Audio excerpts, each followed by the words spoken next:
الحمد لله نحمده ونستعينه ونستغفره ونؤمن به ونتوكل عليه ونعوذ بالله من شرور أنفسنا ومن سيئات أعمالنا من يهده الله فلا مضل له ومن يضلل فلا هادي له ونشهد أن لا إله إلا الله وحده لا شريك له ونشهد أن سيدنا مولانا محمدا عبده ورسوله أما بعد فأعوذ بالله من الشيطان الرجيم بسم الله الرحمن الرحيم ما كان محمد أبا أحد من رجالكم ولكن رسول الله وخاتم النبيين وكان الله بكل شيء عليما۔ میرے محترم بھائیوں بزرگوں، گزشتہ نشست میں بھی عرض کیا تھا، اللہ تعالیٰ نے حضرت محمد صلی اللہ تعالیٰ علیہ وسلم کو نبیوں کے مقابلے میں دنیا میں 10 خصوصیتیں دی تھیں جو کسی نبی کے پاس نہیں۔ کیا عرض کریں اپنے نبی کے بارے میں یہ عرض کرتا ہوں، جو تھوڑا تھوڑا سب نبیوں کے پاس تھا وہ سارا محمد الرسول اللہ کے پاس تھا، اور جو کسی نبی کے پاس نہیں تھا وہ بھی محمد الرسول اللہ کے پاس تھا، اور آخرت میں جو کسی نبی کے پاس نہیں ہوگا وہ بھی محمد الرسول اللہ کے پاس ہوگا۔ یہ جو میں نے کہا جو تھوڑا تھوڑا سب کو دیا، تھوڑا تھوڑا، جو اللہ تعالیٰ نے کوئی خاص چیز موسیٰ علیہ السلام کو دی، کوئی خاص یوسف علیہ السلام کو دی، کوئی خاص سلیمان علیہ السلام، وہ سارا محمد الرسول اللہ کو دی۔ ایک روایت ہے، اگرچہ کچھ ضعیف ہے، اس میں لکھا ہے کہ جب حضور صلی اللہ علیہ وسلم کی پیدائش ہوئی تو ایک غیبی آواز آئی، ان کو ملکوں میں پھیراؤ، ان کو سمندروں کی تہوں میں لے جاؤ، تمام دنیا ان کے نام و نشان کو پہچانے، جن و انس، چرند اور پرند، ہر جاندار ان کو پہچانے، ان کو آدم کے اخلاق دو، ان کو شیس علیہ السلام کی معرفت دو، ان کو نوح علیہ السلام کی شجاعت دو، ان کو ابراہیم علیہ السلام کی دوستی دو، ان کو اسماعیل علیہ السلام کی زبان دو، ان کو اسحاق علیہ السلام کی رضا دو، ان کو صالح علیہ السلام کی فصاحت، لوط علیہ السلام کی حکمت، یعقوب علیہ السلام کی خوشخبری، موسیٰ کی سختی، ایوب کا صبر، یونس کی اطاعت، یوشع کا جہاد، داؤد کی آواز، دانیال کی محبت، الیاس کا وقار، یحییٰ کی پاک دامنی، عیسیٰ کا زہد، تمام نبیوں کے اخلاق میں ان کو غوطہ دو۔ تو جو سب کے پاس تھا وہ سارا کا سارا محمد الرسول اللہ، مشہور ہے، حسن یوسف دم عیسیٰ ید بیضا داری، آنچ خوباں ہما دارن تو تنہا داری۔ وہ خوبیاں جو سب میں تھیں آپ کے اکیلے کے اندر تھیں، جہاں کے حضرت مولانا قاسم نانوتوی رحمۃ اللہ علیہ کہتے ہیں، جہاں کے سارے کمالات ایک تجھ میں ہیں، تیرے کمال کسی میں نہیں مگر دو چار۔ جہاں کے سارے کمالات ایک تجھ میں ہیں، تیرے کمال کسی میں نہیں مگر ایک دو چار۔ تو ایک تو یہ تھا کہ جو نبیوں کو دیا گیا تھا تو کوئی ایسی چیز نہیں کہ نبی کو ملی حضور کو نہیں ملی، وہ ساری چیزیں حضور کو ملی۔ مزید یہ کہ 10 چیزیں دنیا میں حضور علیہ السلام کو ایسی دی گئیں جو کسی نبی کے پاس نہیں تھی، اس میں سے ایک چیز ختم نبوت بھی ہے، اور آخرت میں 3 چیزیں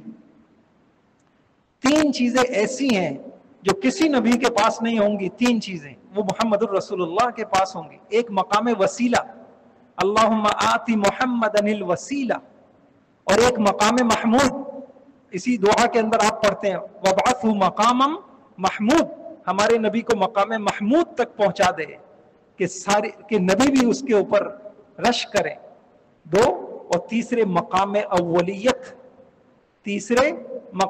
اولیت، انا اول الناس خروجا اذا بعثوا وانا خطیبهم اذا انصتوا وانا قائدهم اذا وفدوا وانا شافعهم اذا ایسوا، کہ جب سب کی زبانیں بند ہوں گی اس دن اللہ کی بارگاہ میں سفارش کرنے والا میں ہوں گا، سب سے پہلے جنت کا دروازہ کھٹکھٹانے والا میں ہوں گا، حمد کا جھنڈا میرے ہاتھ میں ہوگا۔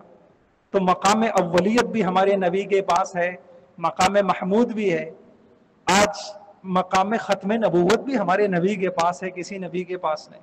اللہ ہمیں اس کی عظمت نصیب فرمائے. ختم نبوت ہمارے لیے کتنا بڑا صدقہ ہے.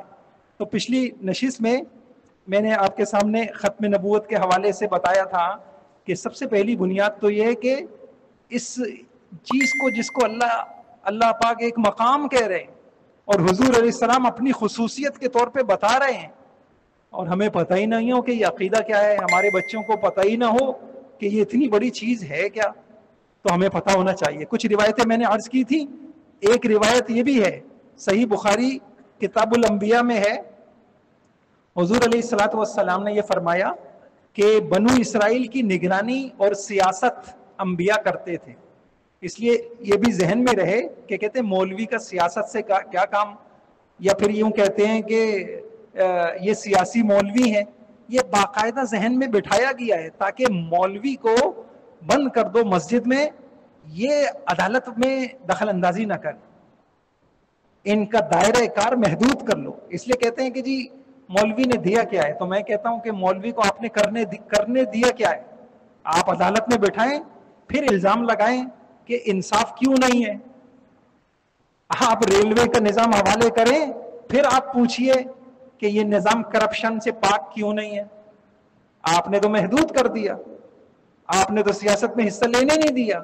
اور آپ کو یعنی یہ قادیانی نے یہ نعرہ لگایا تھا سیاسی مولوی غیر، کیونکہ اس وقت مولوی سیاست میں آگے بڑھ کے قادیانیوں کو انہوں نے عدالت کے ذریعے سے ان کو پورے دلائل کے ذریعے سے بتایا امت کو کہ یہ اسلام سے خارج ہیں. تو انہوں نے اس وقت نعرہ لگایا یہ سیاسی مولوی ہیں، تاکہ ان کی حیثیت لوگوں میں کم کر دی جائے. اس لیے بھائیوں، یہ بخاری شریف کی روایت ہے، سیاست بھی نبیوں کا کام ہے بشرطے کہ وہ سیاست ہو. یعنی کبھی انشاءاللہ عرض کروں گا کہ اسلام کا نظریہ سیاست کیا ہے، اسلامی سیاست کس کو کہتے ہیں.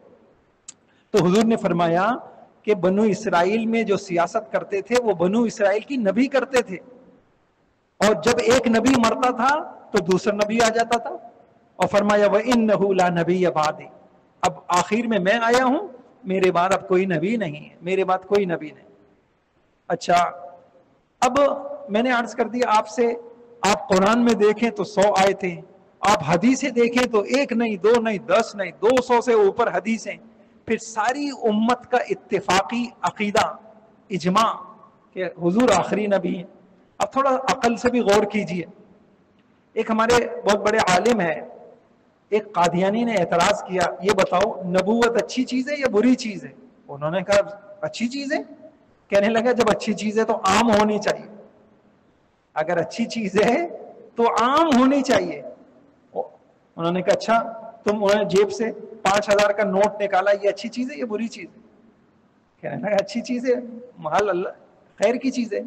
اچھا، تو پھر جب اچھی چیز ہے تو عام ہونی چاہیے، تو میں ایک مشین بناتا ہوں اور میں بھی نوٹ چھاپنا شروع کر دیتا ہوں، اچھی چیز ہے نا؟ تو اس نے کہا نہیں، یہ آپ نہیں کر سکتے، چیز تو اچھی ہے لیکن اس کی اتھارٹی صرف حکومت کے پاس ہے. کہا بس یہی میں کہہ رہا ہوں، نبوت اچھی چیز ہے لیکن اس کی اتھارٹی کس کے پاس ہے؟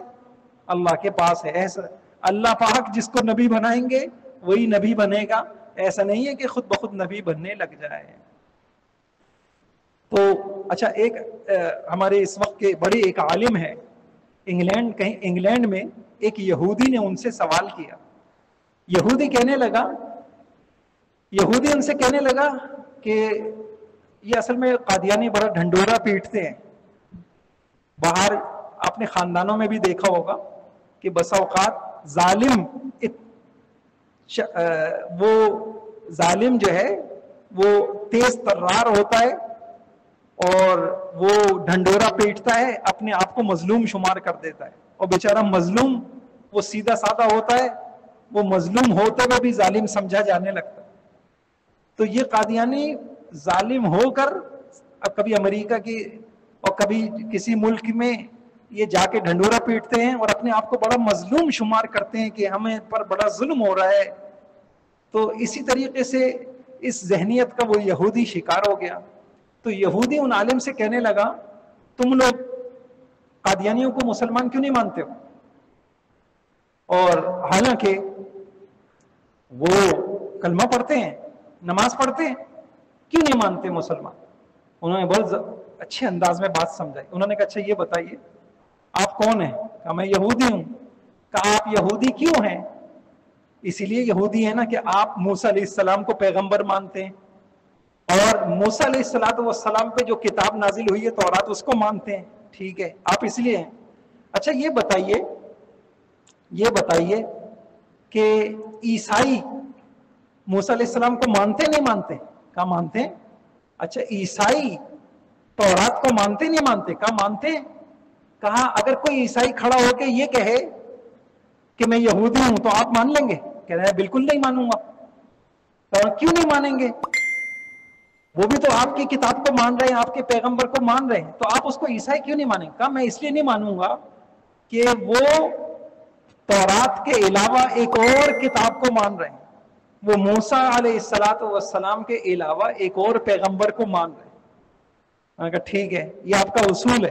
اچھا یہ بتائیے, میں مسلمان ہوں, میں الحمدللہ موسیٰ علیہ السلام کو بھی مانتا ہوں, میں تورات کو بھی مانتا ہوں, میں عیسیٰ علیہ السلام کو بھی مانتا ہوں, میں انجیل کو بھی مانتا ہوں. اب میں اگر خدا نخواستہ بالفرض محال میں یوں کہوں کہ میں قادیانی ہوں تو آپ نہیں, میں یہودی ہوں, تو آپ مجھے یہودی مانیں گے؟ کہہ رہے ہیں نہیں مانوں گا. بھائی کیوں نہیں مانیں گے؟ میں مان تو رہا ہوں موسیٰ علیہ السلام کو, میں مانتا رہا ہوں تورات کو. کام نہیں, اس لیے نہیں مانوں گا کہ آپ اس کے علاوہ ایک نئی نبی کو مان رہے ہیں, آپ دو نئے نبی کو, آپ اس کے علاوہ ایک نئی کتاب کو مان رہے ہیں. کہا بس یہ آپ کا اصول ہے, یہ آپ کا معیار ہے. اسی معیار کے تحت ہم بھی یہ کہتے ہیں کہ بے شک یہ قادیانی, ہم اس میں ابھی بحث نہیں کرتے کہ یہ قرآن کو مانتے نہیں مانتے, چلے مان لیا کہ یہ مانتے ہیں, مان لیا کہ یہ محمد الرسول اللہ کو مانتے ہیں, لیکن اس کے باوجود ہم ان کو مسلمان کیوں نہیں کہیں گے کہ یہ ایک نئے نبی کو مانتے ہیں, ایک نئی کتاب تذکرہ, ان کی کتاب ہے تذکرہ, یہ اس کو اپنا قرآن مانتے ہیں. تو یہ حضور کے علاوہ جس طریقے سے ایک عیسائی یہودی نہیں بن سکتا, کیوں نہیں بن سکتا؟ اس لیے نہیں بن سکتا کہ آپ کہتے ہیں کہ موسیٰ علیہ السلام کے علاوہ ایک نئے پیغمبر کو مان رہے ہیں. تو صرف ماننا کافی نہیں ہوتا, یہ بھی ضروری ہوتا ہے کہ صرف ان کو مانا جائے. صرف ماننا کافی نہیں ہے مسلمان ہونے کے لیے.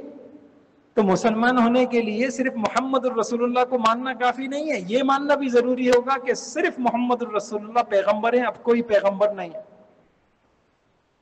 پھر اس کی بات سمجھ میں آ گئی. چلے کہ اس نے کہا ٹھیک ہے یہ بات تو میری سمجھ میں آ گئی, لیکن آپ کے پاکستان میں بڑا ظلم ہوتا ہے قادیانی کے, آپ ان کو عبادتیں نہیں کرنے دیتے, آپ ان کی مسجدیں نہیں بنانے دیتے, آپ ان کو قربانی نہیں کرنے دیتے, بڑا ظلم ہوتا ہے. انہوں نے کہا اچھا ٹھیک ہے. انہوں نے کہا دیکھیے ایک بات بتائیے, ایک کمپنی ہے, ایک فیکٹری ہے, ایک کمپنی ہے, 100 سال سے وہ چل رہی ہے, اور 100 سال سے اس کمپنی کا ایک نام ہے, ایک لوگو ہے, اس نام سے چل رہی ہے, اور اس کے اندر ملازمین کام کر رہے ہیں. اب ہوتا کیا ہے کہ 4 ملازم اس کمپنی کو چھوڑتے ہیں, اور چھوڑنے کے بعد وہ اپنا کاروبار شروع کرتے ہیں, ایک نئی کمپنی بناتے ہیں. لیکن کرتے کیا ہے کہ وہ اس نئی کمپنی کا نام وہی جو پرانی کمپنی ہے, اور وہی جو پرانی کمپنی کا لوگو تھا وہ لوگو اپنی نئی کمپنی کو دیتے ہیں, اور وہی. تو آپ کا کیا خیال ہے, آپ کے نزدیک ایسا عمل کیا ہے؟ کہنا یہ تو جرم ہے, یہ تو جرم ہے, یہ تو حق تلفی ہے, یہ تو دوسروں کے حق پہ ڈاکہ ہے. کہا یہی تو ہم آپ کو سمجھا رہے ہیں. ہم کہتے ہیں کہ بھائی قادیانیوں کو تمہیں یہودی بننا ہے بنو, تمہیں عیسائی بننا ہے بنو, دنیا میں بہت سارے مذہب ہیں, ہمیں ان سے کوئی جھگڑا نہیں ہے. عیسائی اپنی عبادت مسلمانوں کے ہاں بنائیں, ٹھیک ہے بھائی اپنی عبادت بنائیں, کوئی مسئلہ نہیں ہے, کیونکہ آپ کم سے کم اپنے آپ کو عیسائی کہہ کر لیکن یہ عجیب ہے کہ تم کہنے ہو کہ نہیں کمپنی نہیں بنائیں گے, لوگوں پرانے والوں کا چرائیں گے, کمپنی نہیں بنائیں گے, نام پرانے کا چرائیں گے. تو یہ کہاں کا انصاف ہے؟ یہ تو دنیا میں کہیں ایسا انصاف نہیں ہے. تو یہ سمجھنے کی ضرورت ہے, ان چالاکیوں کو, ان عیاریوں کو سمجھنے کی ضرورت ہے کہ حضور کی ذات کے اوپر ڈاکہ ہے, حضور کے حق کے اوپر ڈاکہ ہے, حضور کی ختم نبوت کے اوپر ڈاکہ ہے یہ. اور ہماری دکان کے اوپر آئے تو ہمیں غیرت جاگ جاتی ہے, ہمارے عزت کے اوپر آ جائے مسئلہ، غیرت جاگ جاتی ہے. اور حضور علیہ الصلوۃ والسلام کا ایک منصب، جو ایک تمغہ، ایک امتیاز، ایک خصوصیت جو اللہ نے حضرت محمد صلی اللہ علیہ وسلم کو دی تھی، اور گھٹیا قسم کے لوگ اس کو چھیننے کی کوشش کر رہے ہیں. ہمیں کوئی غیرت نہیں آ رہی ہم مروت کا سبق پڑھیں؟ نہیں جی، نہیں جی، جذباتی نہیں ہونا چاہیے. بھائی دین ہمیں جذباتیت بھی سکھاتا ہے. آپ سورہ فاتحہ پڑھتے ہیں، دین جیسے محبت سکھاتا ہے نفرت بھی سکھاتا ہے. اگر ہمارا دین ہمیں نفرت نہ سکھائے تو ہمارا دین ادھورا ہوگا. آپ مجھے بتائیے کہ آپ کی خدا نخواستہ عزت پہ کوئی ڈاکہ ڈالے تو وہاں مروت، وہ اخلاق ہوں گے یا بد اخلاقی؟ سب کہیں گے کیسا بد اخلاق آدمی ہے یار، اس کی بیوی کو لوگ چھیڑ لیں اور اس کو غصہ نہیں آ رہا. تو نفرت بھی بلکہ نفرت اللہ نے پیدا کس لیے کی ہے؟ اللہ تعالیٰ نے تحفظ کے لیے نفرت پیدا کی ہے. غصہ کیوں کہ پیدا کیا ہے اللہ نے؟ تحفظ کے لیے، کہ اگر کوئی میری جان پر، میرے مال پر، میری عزت پہ ہاتھ ڈالے گا تو مجھے غصہ آئے گا. یہ غصہ اللہ نے ہمارے جان مال کی حفاظت کے لیے دیا ہے. ہم عجیب ہیں، جب میری جان، میرے مال، میری عزت پہ معاملہ آئے تو ہم غیور بھی ہیں، ہم غیرت مند بھی ہیں، ہم ریلیاں بھی نکالتے ہیں اور ہم یونینیں بناتے ہیں، ہم اپنے حقوق کے لیے آواز بلند کرتے ہیں، اور اس کو کوئی معیوب نہیں سمجھتا. آپ نے فیکٹریوں میں نہیں دیکھا یونینیں بنی ہوئی ہوتی ہیں، آفسوں میں بنی ہوئی ہوتی ہیں، یہ فلاں کا تحفظ، یہ مزدوروں کا تحفظ. تو یہی کام کوئی دینی غیرت والا کرے تو عصبیت اور یہ چیز بن جاتی ہے. تو بھائیوں ایسا نہیں ہونا چاہیے. بہرحال اللہ تعالیٰ مجھے بھی عمل کی توفیق عطا فرمائے. آخری بات، ختم نبوت اور ہماری ذمہ داریاں کیا ہیں؟ ہماری ذمہ داری کیا ہے؟ دیکھیے 1974 میں مکہ مکرمہ میں رابطہ عالم اسلامی، ان کے تحت ایک اجلاس ہوا جس میں 144 ملکوں کے نمائندے آئے. ان نمائندوں نے وہاں پر یہ قرارداد پیش ہوئی اور سب نے اس پہ اتفاق کیا. مکہ مکرمہ میں یہ ہوا اتفاقی. وہ کیا کہ یہ جو قادیانی مرزائی ہیں اور ان کے جو دونوں گروپ ہیں، ان سے مکمل عدم تعاون، ان کا اقتصادی اور معاشی اور ثقافتی ہر میدان میں مکمل بائیکاٹ، اور ان کے کفر کی وجہ سے ان سے شادی بیاہ کرنے سے اجتناب، اور ان کو مسلمانوں کے قبرستان میں دفن کرنے سے اجتناب.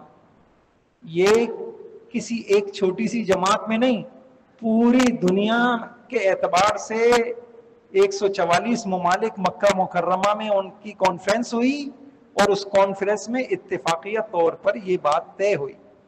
تو اللہ تعالیٰ مجھے بھی اس پر عمل کی توفیق عطا فرمائے تاکہ کل ہم حضور علیہ الصلوۃ والسلام کے سامنے جب جائیں تو ہم شرمندہ نہ ہوں کہ ہم نے حضور کے اتنے بڑے عقیدے کے لیے کچھ نہیں کیا، نہ اس کے لیے ہم نے غیرت دکھائی، نہ ہم اپنے حضور کے دشمنوں کو سینے سے لگا کے بیٹھے رہے.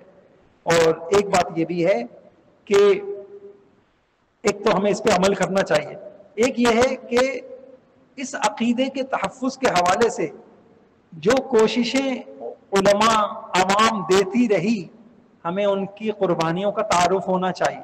آپ اپنے بچوں کو یہ تو سکھاتے ہیں کہ یہ بلب کس نے ایجاد کیا، اور یہ جہاز کس نے بنایا، اور یہ فلاں کس نے بنایا، اور جو دین کی حفاظت کے لیے گردن کس نے کٹائی، وہ قربانی، یہ کون سی تحریک ختم نبوت کیا تھی، اس کے اسباب کیا تھے، یہ تحریک کیوں اٹھی، اور اس میں کتنے لوگ شہید ہوئے، کتنے لوگوں نے قربانی دی. پھر اس تحریک کے نتیجے میں ایک آئین بنا. وہ کیسے بنا، آئین کیسے بنا، اب یہ بھی ہو، اور پھر اس آئین کی حفاظت کیسے ہو جائے. آخری بات، اب یہ جو آئین بن گیا اور ہمارے پاکستان کا آئین بن گیا، اب خدا نخواستہ بیرونی طاقتوں کی وجہ سے اگر کوئی ایسا آئے وہ اس آئین کو بدلنا چاہے تو ہمیں چوکنا رہنا چاہیے، اور ہمیں بیدار رہنا چاہیے، اور ہمیں اپنا کردار ادا کرنا چاہیے. اللہ تعالیٰ مجھے بھی اور اپنی جان مال صلاحیتوں سے گریز نہیں کرنا چاہیے. میرے بھائیوں، ہماری زندگی کے 3 ہی مقصد ہیں: دین سیکھنا، دین پہ عمل کرنا، دین کی حفاظت کرنا، اور دین کی اشاعت کرنا. اگر میں ان 3 کام نہیں کر رہا تو پھر میرے اوپر مصیبتیں آئیں گی، بلائیں آئیں گی، اللہ پاک کہیں گے جس کام کے لیے تمہیں بھیجا تھا تم وہ کام نہیں کر رہے۔ میرے آفس میں ایک ملازم کام چور ہو، اس کو میں جہاں بٹھاؤں وہ نہ کرے تو میں اس کو پھر سجا کے نہیں بٹھاتا، میں اس پہ ناراض ہوتا ہوں، غصہ ہوتا ہوں، اس کی تنخواہ کاٹتا ہوں، فلاں کرتا ہوں، فلاں کرتا ہوں۔ ایسے ہی پھر اللہ پاک حالات بھیجتے ہیں کہ تم کو بھیجا تھا، دین کی حفاظت ہونی چاہیے، محمد الرسول اللہ نے نسل در نسل تم کو دین حوالے کیا، اب اس کے اندر بگاڑ نہیں ہونا چاہیے۔ جو چاہے سنت کو بدعت بنا دے، بدعت کو سنت بنا دے، جو چاہے تبدیلیاں کر دے، تو اپنی اولادوں کو صحیح دین حوالے کر کے جاؤ، اپنی نسلوں کو صحیح دین بتا کے جاؤ، اور اب اس دین کی حفاظت کرو، اشاعت کرو، اس کو پھیلاؤ۔ اللہ پاک مجھے بھی عمل کی توفیق عطا فرمائے، آپ کو بھی توفیق عطا فرمائے۔ آخر دعوانا